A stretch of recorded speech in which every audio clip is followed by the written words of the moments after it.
Hey guys, this is John. All right, this is game two against Patrick. I have the white pieces this time. Same time control, 25 plus 5.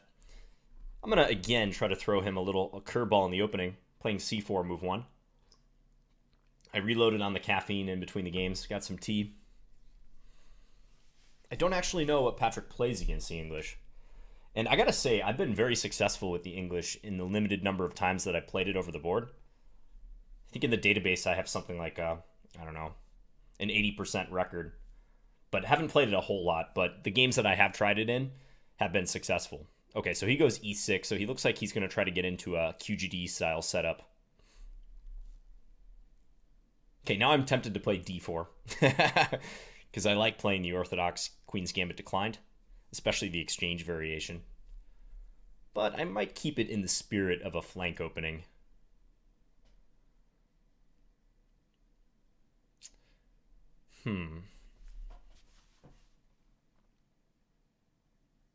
Yeah, I think I will. Let's go knight f3. Maybe we'll get a Catalan style position. He's going to play knight f6. Okay.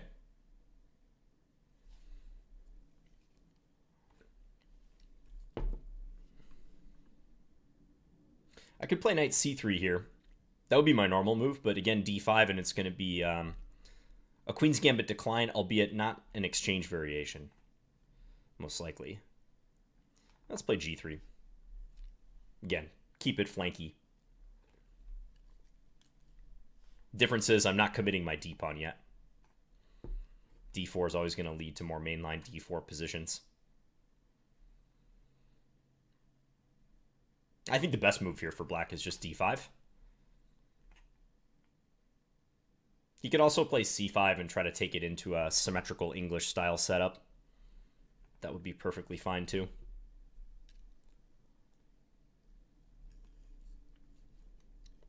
So we just played a very interesting game one. And if you haven't watched that one yet, definitely do so right after you watch this game, if you want to do it in reverse. I won't spoil the result. Okay, he plays b6. Yeah, that move's also possible.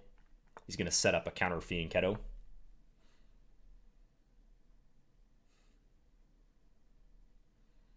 Now I'm tempted to play d4 because I have been looking at the Queen's Indian recently.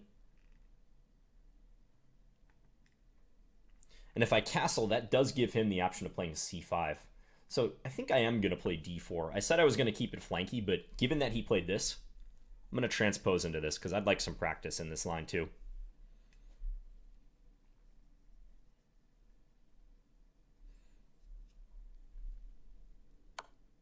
And he's going to give a check. Okay. Definitely a legitimate option. Now, knight bd2 or bishop d2. That's the big choice here. Bishop d2 is the more normal move.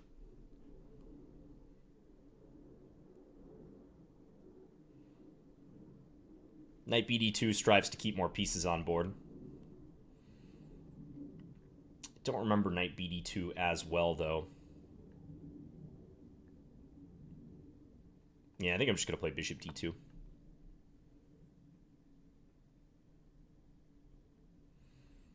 And if he takes, take with the queen. So I can, hopefully in the future, play knight c3. That's often the idea when you get this trade of the bishops. If you put the knight on d2, you do develop quicker, but when black plays d5, then the knight is not as well placed as it would be on c3. I've often found.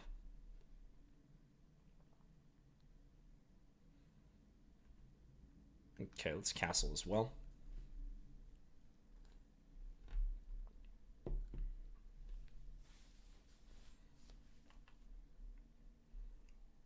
So normal now would be a move like d6, preparing knight bd7.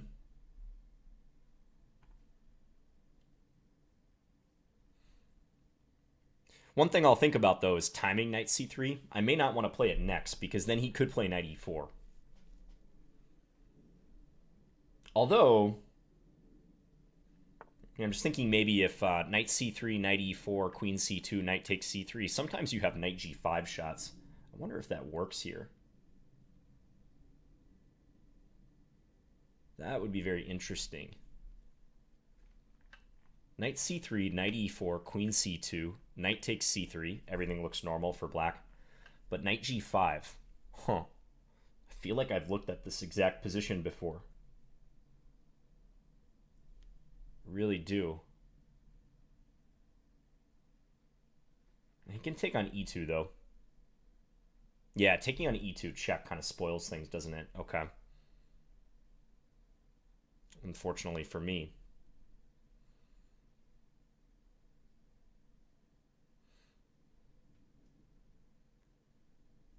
I mean, d5 is always an option to try to smother this bishop, but I'd have to figure out what to do after takes. Black can try to hold on to the pawn.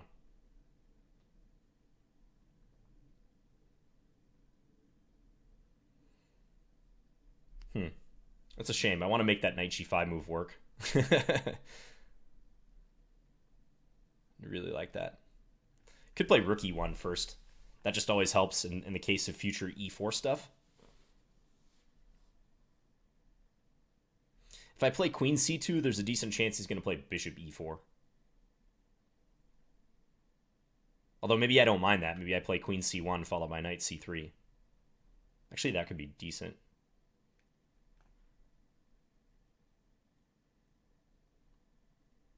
Yeah, I think I actually like this move.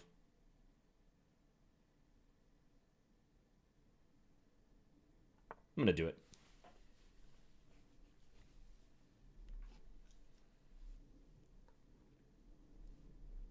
So I'm just trying to play knight c3 when he can't play knight e4 and trade more minor pieces. Admittedly, though, this does take time. I took time to capture with the queen, and now maneuver it to c2, so already 2 queen moves in the first 10 moves.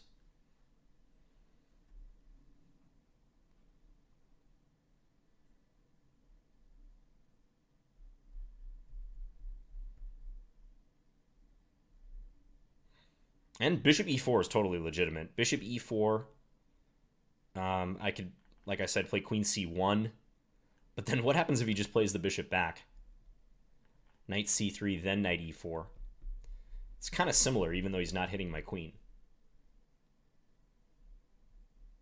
Or maybe d5 is stronger in that case. Okay, he's not going to try that, but bishop e4 was interesting there. That was probably the most principled move. So let's get this knight out now. And now, hopefully I can play e4 in the future. I might preface that with a rook d1 style move. If he plays c5 here, trying to stab at the center, I think d5 is good.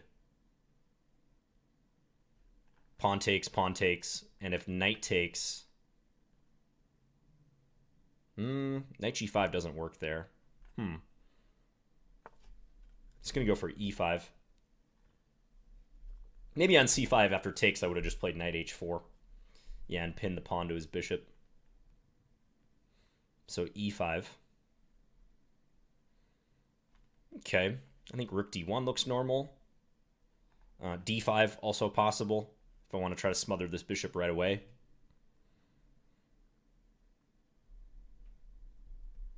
Can I try to win a pawn? Take.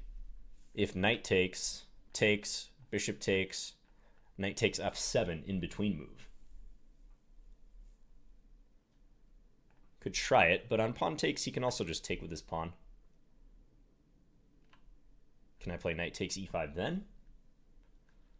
Bishop takes, knight takes d7, bishop takes f1. Knight takes f8. I don't know. Bishop h3, my knight is trapped.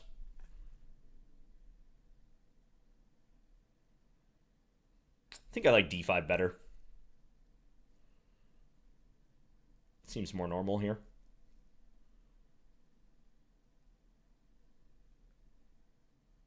Yeah, let's play d5. Just try to block out that bishop, because now he might end up playing some plan with a5, knight c5, bishop c8, trying to reorganize. His bishop just isn't effective anymore on this diagonal, unless he wants to play for c6. But then I gain the option of trading and maybe going after his d-pawn, trying to attack that pawn down the file.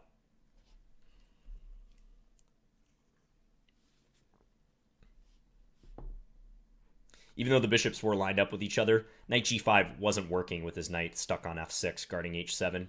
He would just take on g2 if ever I do that.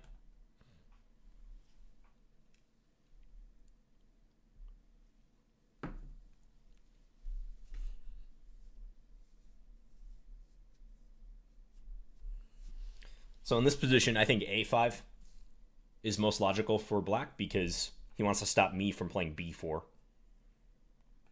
But on a5, maybe I'll just play a3 right away. There's no a4 I can take with my knight. That knight is coming in handy on c3. So a5, a3, if knight c5 then, just b4. We could have some trades, take, trade along the a file, but I'm making some inroads on the queen side after all is said and done. That continuation actually reminds me a bit of my game with Praggnanandhaa from the Charlotte GM Norm tournament, which I do intend to review at some point. I just haven't had the time to do that for you guys.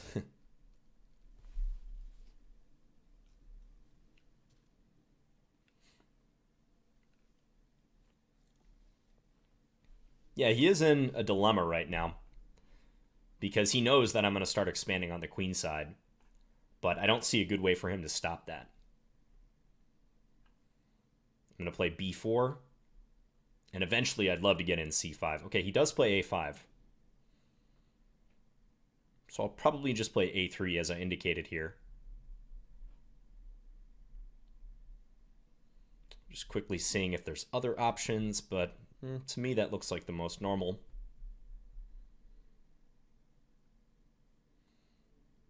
I'm not really going to try to play on the king side here. I'm going to go with this.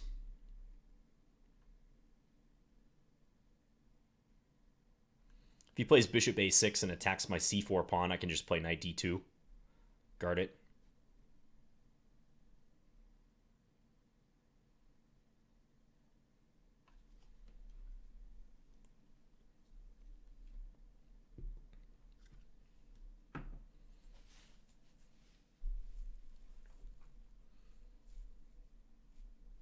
If b4 happens and these pawns get traded, I think the inclusion of a5, a3 helps white.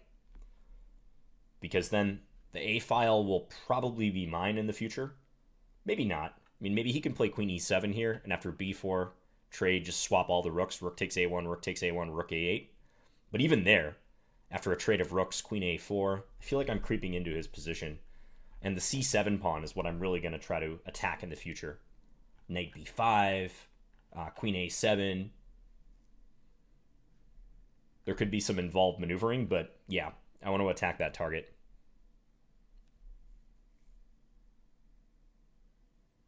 So paradoxically, I think a5 wasn't the best move for him. Okay, he goes rook there, so maybe hinting that e4 is something he'll look at in the future. My first instinct against that is just to play knight d2. Discourage e4 in any capacity.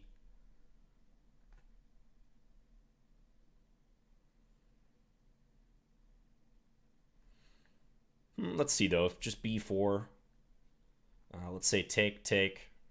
I don't know, rook takes, e4, knight d4, e3. He could try to go all the way, f4. Maybe knight g4 then. Yeah, I think I like knight d2 better. Let's just take away his counterplay. There's no rush with b4. I'm going to get that move in.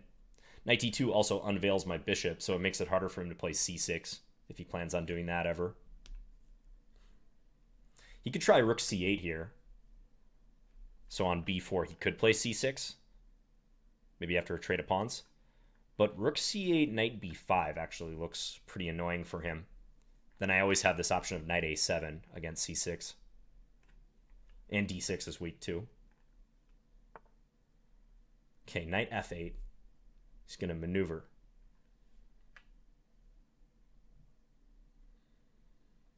Okay, I think I'm going to go ahead and play this. Remove this capture.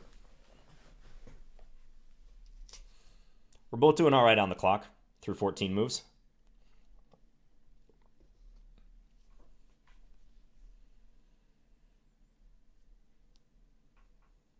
Most likely he should not take that pawn. But if he doesn't take, Knight b3 will probably be my next move, and I'll be attacking a5 and trying to force through c5 in the future.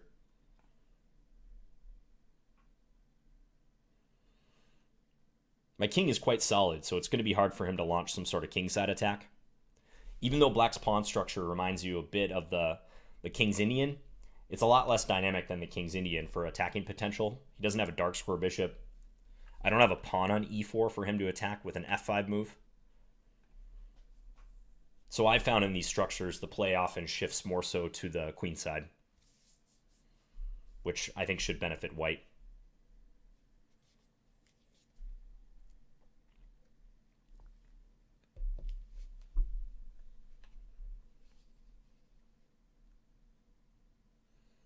I think he realizes that taking may not be so great for him, so he's looking at other options, I'm sure.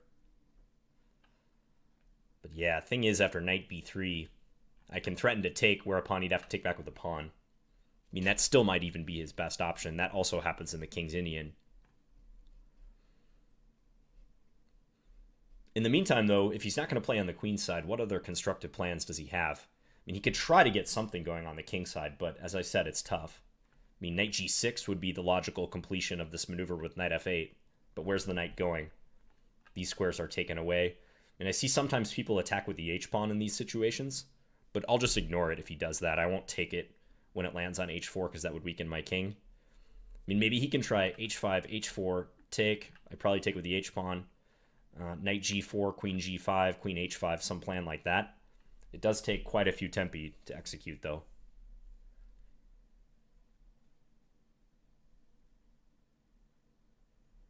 Yeah, in the meantime, he'll probably have to tend to the queen side.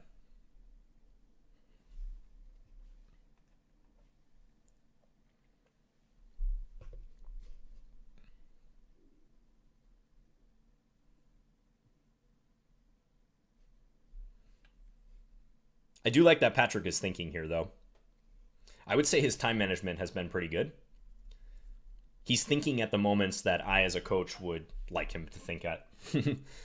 So well done in that category to Patrick.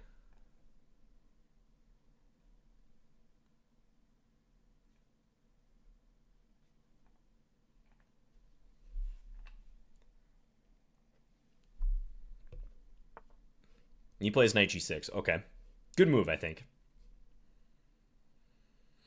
So, do I play knight b3? Or do I maybe play c5 right away?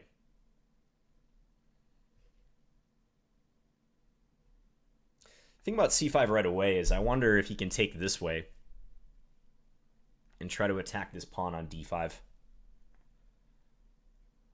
That I'm not sure I like so much. Could think about maybe rook d1 in preparation for c5. But knight b3 was my original plan here, which I'm inclined to stick with. Knight b3, see if I can force a resolution with these pawns. And again, try to get this move in the future. I don't think I want to take because he can take with the rook. Although, admittedly, I do get knight b3 in with tempo then. Rook moves and maybe a4, a5. Yeah, I could actually try that. That also, again, another parallel to the king's Indian happens in that opening too. Let's see. Take, rook takes, knight a4, knight b3 rather. Probably will go all the way back to a8, a4. I'm just trying to weaken his queen side. That's the name of the game there. Yeah, actually, it's looking like I'm going to get in a5 there successfully. I kind of like that line. I'm going to do that. What won me over is the fact that knight b3 is coming with tempo. Whereas in the other line, if I play knight b3 directly and he takes on b4, maybe later I regret the position of my knight on b3. I know it assists in the c5 break, but I think keeping the knight on d2 in the case that he took with the pawn on a5 instead of the rook might be better. So, all right, so let's go here as planned. And just the fact that this comes so quickly, I think right now he's got to contest with a5. That's a nice situation for me. Because I think I do have to give this idea some respect. H5, H4, trade, knight G4. So I want to get going with my counterplay on the queen side. If black exclusively defends on the queen side, I don't believe that's going to turn out well for him. Praggnanandhaa actually tried to do that as black against me, and he got slowly squeezed. Okay, so is he trying to stick the knight on c5? And how is he going to respond to just a5 here, which is the most obvious move? I don't know. a5, knight c5, I think I'm happy to take. Yeah. He can take this way, but I swing this rook over, attack his bishop. That's looking good. That a-pawn's going to be dangerous. I mean, also a5, knight c5 I can take here if I want.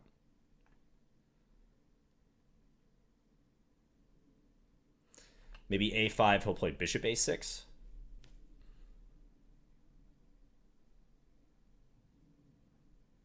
Knight b5 should be good there.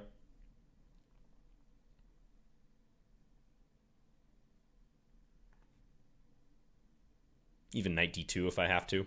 Rook a4 also probably is good. Okay, let's keep pushing. He might have just played this move to reinforce b6. But the systematic continuation of my attack, so I'm going to do it. And also that bodes well for my king safety, since now h5, h4, there's no knight that can land on g4 in the future in conjunction with his queen.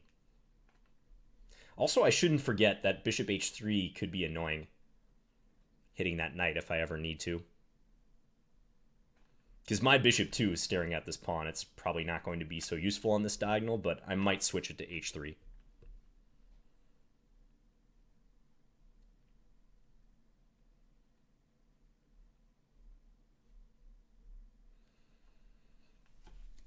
So I've succeeded in transferring the battle to the queen side, making him focus exclusively on that wing. I don't think he has to panic yet. He's under pressure, but the integrity of his position remains sound. I think bishop a6 is what he should play here. Attack this pawn. I mean, you don't want to take and allow my knight to jump in, attack b7, and also get within striking distance of the c6 square. That would be a lot worse.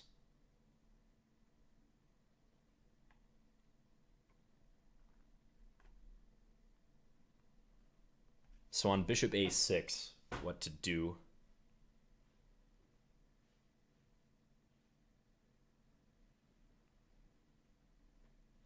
Leaning towards knight b5. He could trade on b5, I'd take.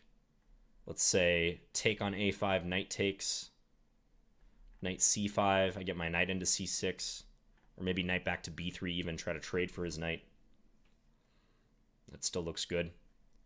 And watch for that c7 pawn to be weak. I'm hoping that if there's trades, simplifications on this wing, that c7 eventually comes to tell for him.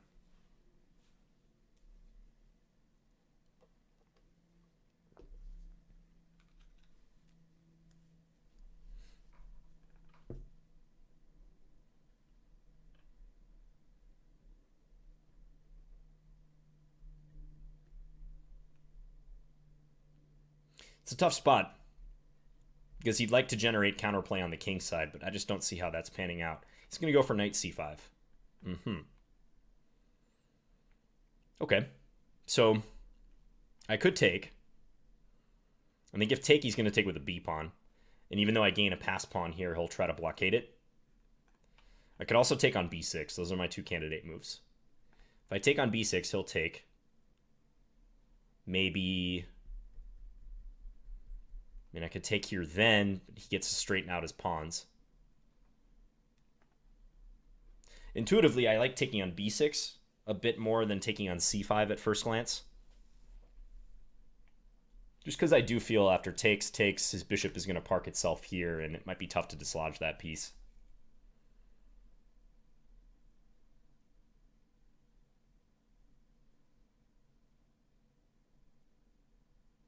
So maybe I take. If he takes with the pawn, trade rooks. If he takes with the queen, I can jump into b5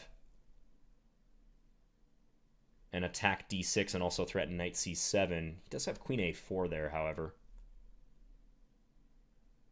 Okay, so first maybe I play rook a1.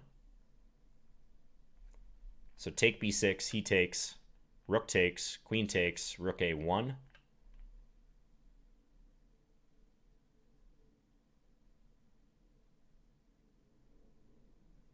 Yeah, that looks reasonable.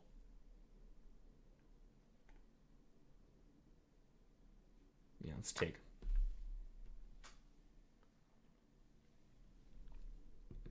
I'm curious about that other option too, but I think his bishop was going to blockade pretty well on a6.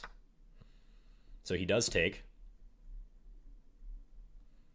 Now knight b5 immediately is also interesting, but what to do on bishop a6?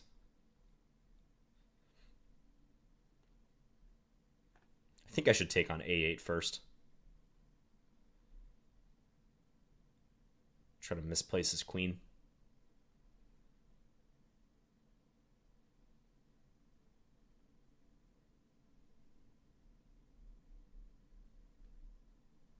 Maybe I can play knight b5 after trading on a8. Rook takes a8, queen takes a8, knight b5.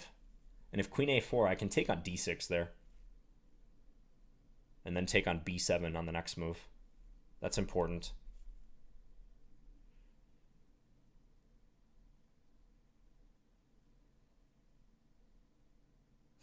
Yeah. Yeah, that could be very important. Okay, let's trade. If he takes with the bishop, I think that's a win for me because then his bishop can't come to a6 so easily. So he can't ever harass my knight. Okay, and he does take with the bishop. I'm happy to see that. For my sake. Knight b5 looks best. Rook a1 I'm also considering.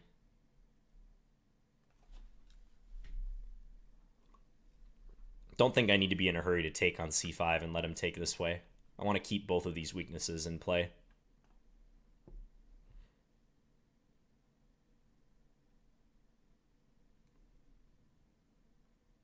Yeah, let's go here.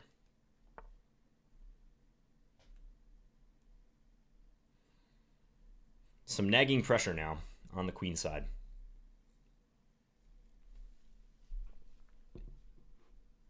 And by the way, I'm taking these games fully seriously, in case you couldn't tell. I mean, I don't pull punches just because people are my students or they're lower rated. Like, no, I always play at full capacity. Patrick wouldn't want that, and I also don't want that for my own chess training purposes.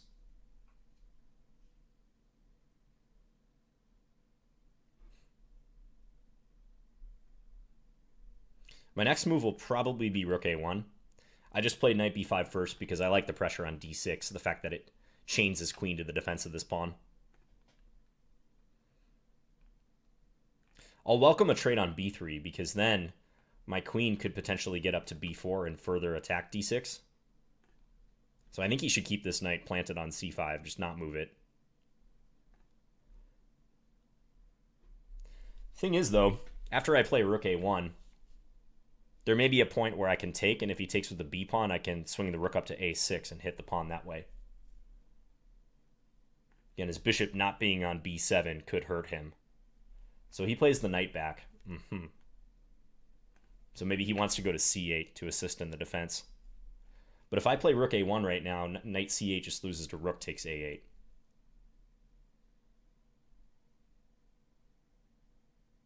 So rook a1 looks automatic here.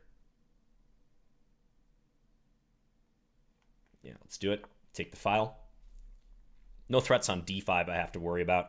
If his queen was standing on d7, then knight takes d5 or bishop takes d5 could be a threat because after I take twice, the knight on b5 would be under attack. But if he plays queen here, at minimum I can play rook a7 with tempo, so I don't think he'll do that. Yeah, he plays bishop b7, probably wise. Now, I almost have some combination ideas. So, let's get the move order right. Let's say I take here. He takes with the pawn. I play rook a7. If he defends the bishop with the queen, so queen b8 or b6, I can take on b7 and then take on d6. And I win a very valuable pawn out of all that. That's a nice combo. So is now the moment to pull the trigger on knight takes c5. Knight takes c5, b takes c5, rook a7. And if he has to play bishop c8, I feel like that's just working out quite well for me. I feel like he's getting slowly squeezed there. Maybe queen a4, something along those lines. Queen a2 even. I could play rook a7 first. But the problem is I'm not really hitting the bishop because it's defended by his knight. So he might be able to play like knight c8. Although admittedly I can take on c5 then.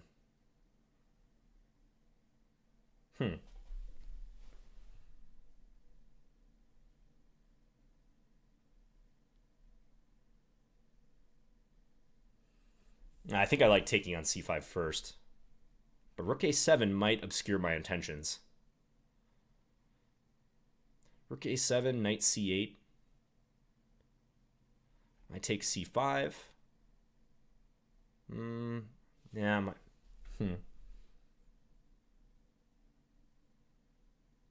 Takes a7, I take b7. I win d6 though after that.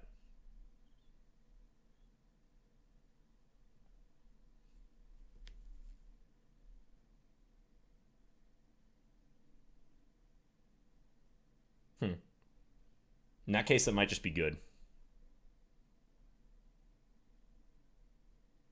But also gives him an opportunity to rook a7, queen b8, knight takes c5. Maybe he'll take with the d pawn then.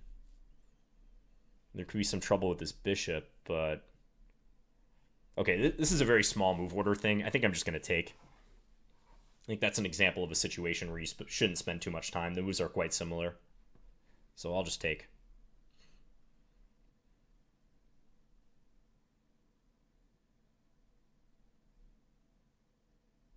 And the plan is, after b takes c5, to go rook a7.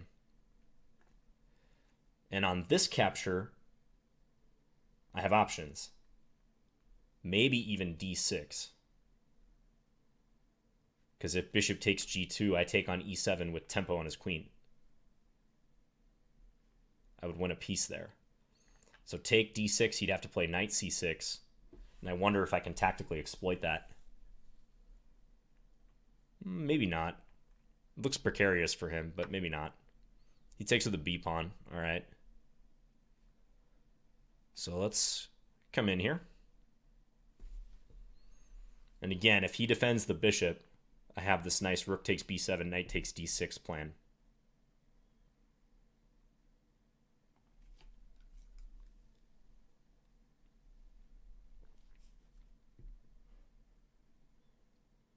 So it appears to me that bishop c8 is forced here.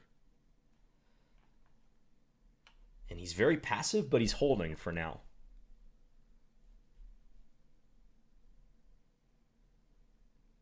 My candidates there will be queen a4, queen a2, maybe rook a8, knight c7. Several attractive options.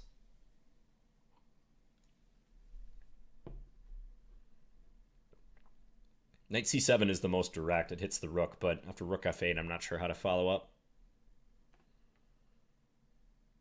I think I would lean towards queen a4 or queen a2. Probably queen a2. Bishop c8, queen a2, because then bishop d7 isn't possible. I just take on d6. On queen a4, he could sneak in bishop d7, and I can't take because my queen would be under attack. So that looks like the proper way to ratchet up the pressure. With an eye towards playing queen a5 and removing the defender of d6.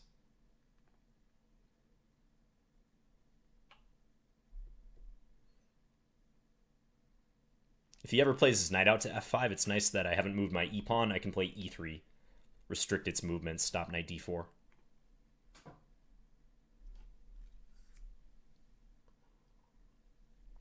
So I believe he sees that tactic. Otherwise, he probably would have played a move like queen b6 faster. So I think he sees rook takes b7, knight takes d6. And he's weighing his options. And the only other options then are these moves. But bishop a8 is just wrong. I mean, knight c7 probably just wins material immediately. So bishop c8 is the only move. Therefore, I'm spending my time now thinking what to do. And I'm liking queen a2 still.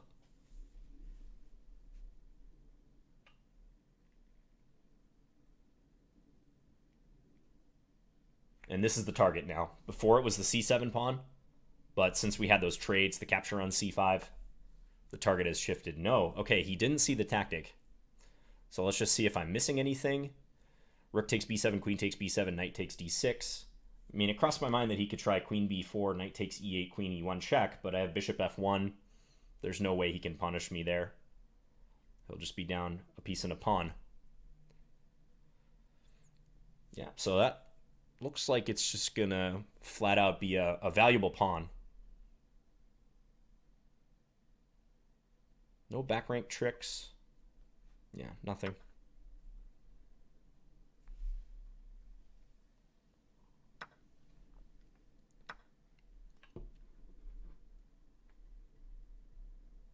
So he has to play queen b8 or queen d7. I'm going to take, and then figure out what to do with that extra pawn.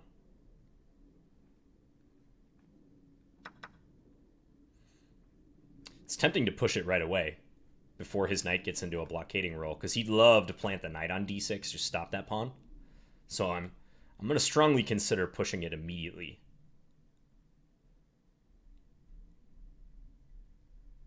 See some cool ideas.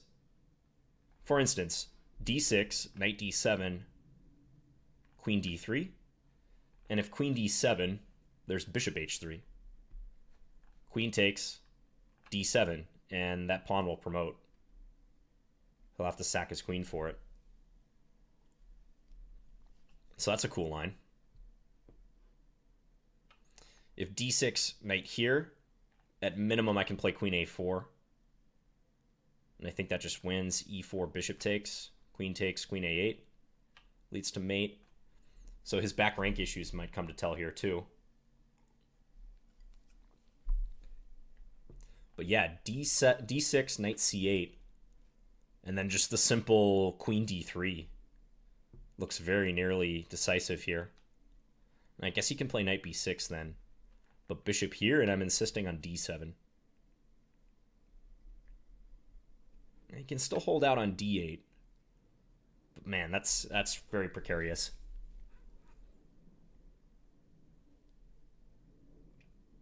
Other options would be to try to go after these pawns. So moves like queen here. Yeah, queen b2 would probably be my next strongest candidate move here. Queen b2, knight c8, and then maybe queen b8.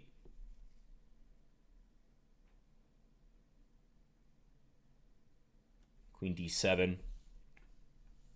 But if I can just take him right here with d6, I'm going to do it. I just like to find a forced win before I play that move. d6, knight c8.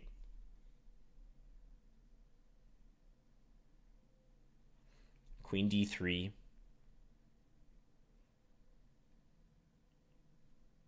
Yeah, it's just always annoying he can try to hold out on the d8 square. Knight b6. Bishop h3, let's say g6, d7, queen d8.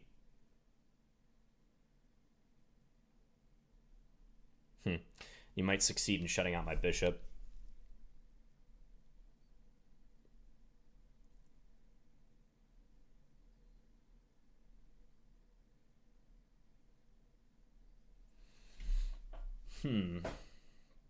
Look at that line one more time. d6, knight c8. Don't know where if it matters where I put my queen. Let's say maybe queen d2. Maybe I want to go here or have that option. So d6, knight c8, queen d2. Again, if queen d7, then bishop h3 is still winning. No, it's not though. Queen takes d6 and my queen is undefended. So I need the queen on d3 in that line. d6, knight c8, queen d3, as I originally said. Queen d7, then bishop h3 will win, but what to do against knight b6 with the blockading plan? Bishop h3 looks most logical. g6, d7, queen d8. Okay, maybe queen d6, that looks consistent. f5. I could take on c5. I'd have to take with the knight on d7. I can give a check. Yeah, my bishop's locked out in that line, though. It's not as easy.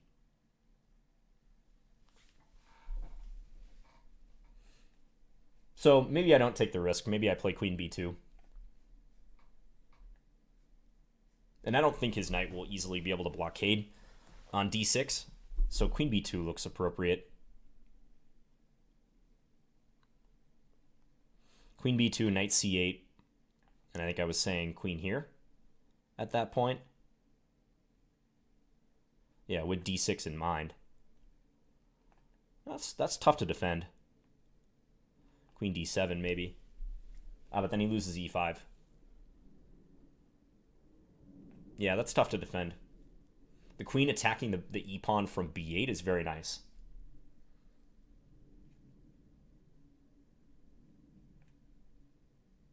So I'm going to do that.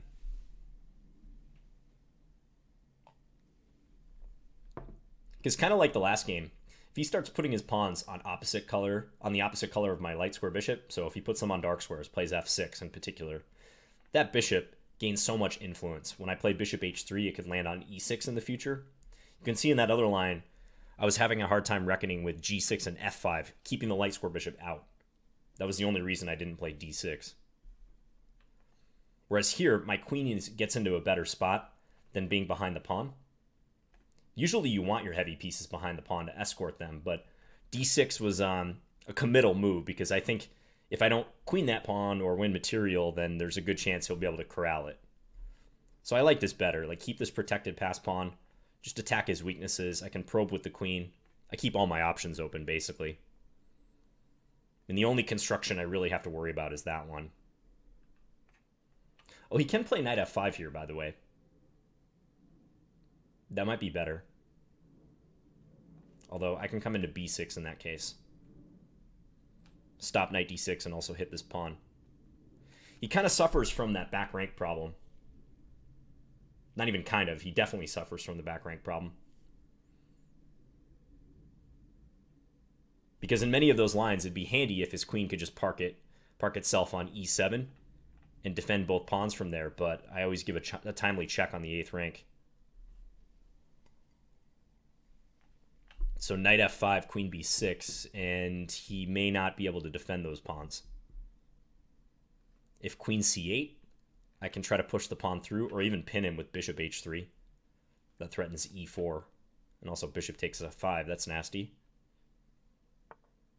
So he plays f6. Okay, so he's doing what I was warning him. That might be a good takeaway, Patrick, from these games. So try to avoid putting your pawns on the opposite color of the opponent's bishop, especially if they're attacking. Okay, so do I play d6 now, or do I play queen in somewhere? Either b6 or b7 maybe. d6 is just such a direct shot. It's hard not to look at that right away.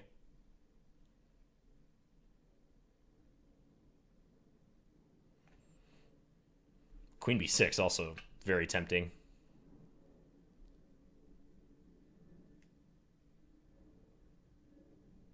So then I'm looking at the e6 square. I'm helping the pawn. I'm controlling the queening square. But let's say d6, knight c8 is anything drastically different than other lines, previous lines. And queen back to d2, queen here. And at bishop h3, he has queen takes d6. So d6, knight c8. Probably it's most logical there to play queen b8.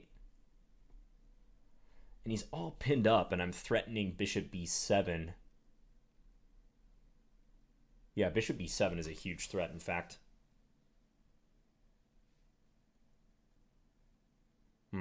Yeah, he may not be able to defend against that.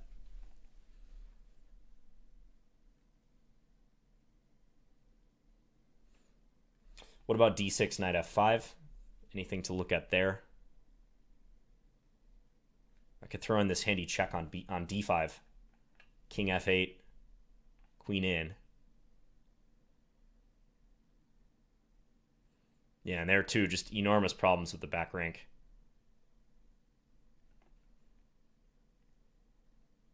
I think d6 is winning.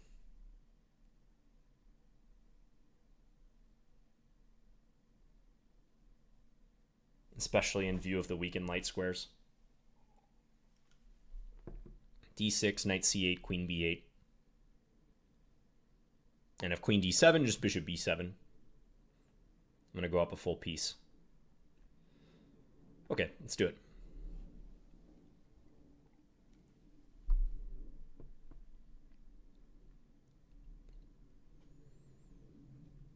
Otherwise, queen b6 was a good alternative. But I see nothing wrong with this.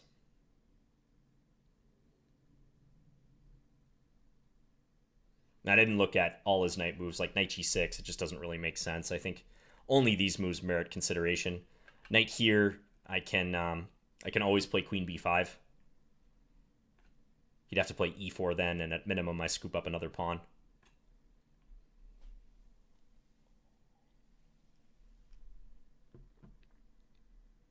There's also the line, knight c6, bishop takes c6, queen takes c6, queen b8 check, king f7, queen c7.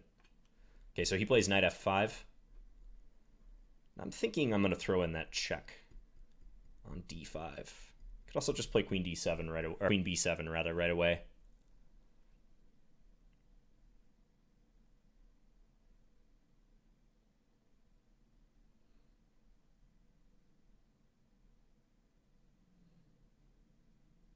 Or queen b6. I think queen b6 is my intention.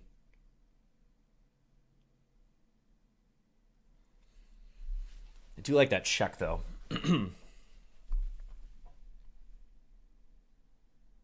Check, force king f8, and then come into b6. Queen d7, queen b8, queen e8, queen c7, creeping closer. Yeah, let's do that. He goes to h8. Okay, he's going to run that way, but that's not doing him any favors, I don't think. Because now on d7, he can't take it. He has to play queen d8.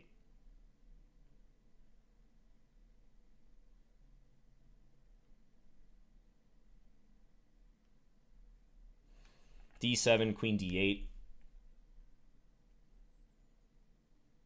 Queen b7. Knight d6. Probably just queen c6 there. He's running out of options.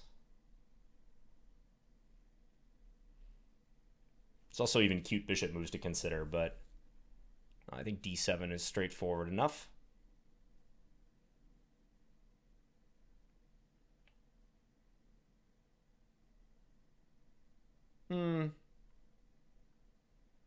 But also queen b6 is plenty good too. Let's go queen b6.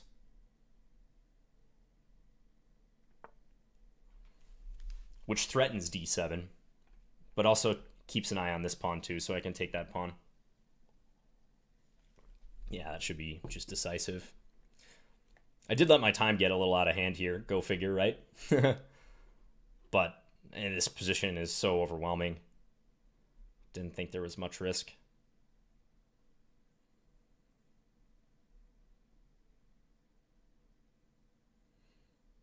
Yeah, I don't really see a move for him here. Because he can't roam off the 8th rank with his queen. He just gets mated. He should probably play a Luft move, but there's just not a whole lot to do. I mean, I could take on c5. I could also play queen c7 and just threaten d7. Think about the only thing I have to watch out for is this, but I always have g2 to go to. It'd be a stretch to believe that something like queen takes e2, knight e3 would ever hurt me.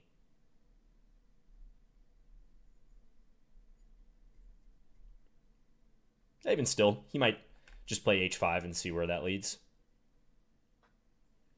It's going to give up a piece, okay? But, yeah, that's essentially over.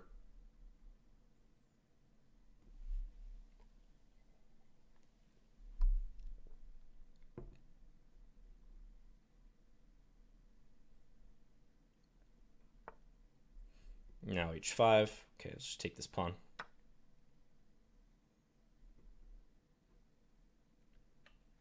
If queen here, I think queen c8 is very nearly mating.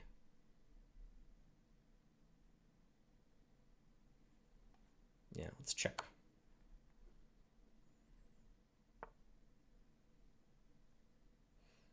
If I check here, he can play g6.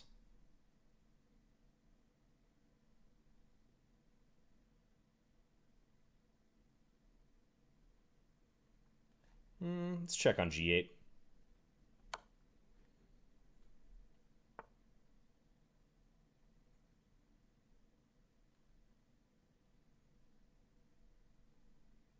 Check here. And now if king here, I can check on h8.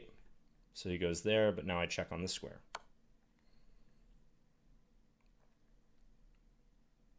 And pick up f5 next move.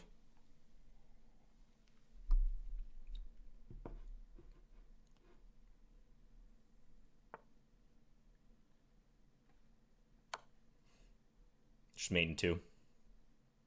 Could also play queen takes f5.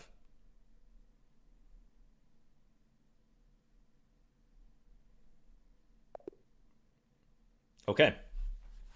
So he gave up the knight on d6, but as I was describing, I don't think there's anything else here. The d pawn is just too strong.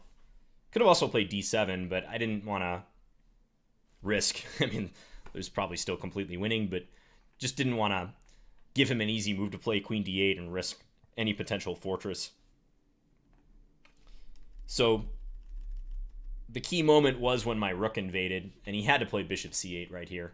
And I think he is a lot worse after something like queen a2, but for the moment he's surviving. If he can hold d6, he'll be all right, but yeah, it's a lot of pressure. It's a very annoying knight to deal with. Many ways to increase the pressure there. So if we go back, it's funny like how this mirrors my game with Praggnanandhaa, but Praggnanandhaa also played a5, and I think that's just a mistake in this situation where white gets in b4 so quickly. If I couldn't achieve b4 so easily, or if after a3 black could play a4 and be able to take en passant whenever I push b4, that's a different story. But here a4 is not working because of my knight position here. That's one good thing to remember in this opening, and that's why I took with a queen. That happens frequently in the Bogo Indian. Take with a queen so you can still bring this knight to c3.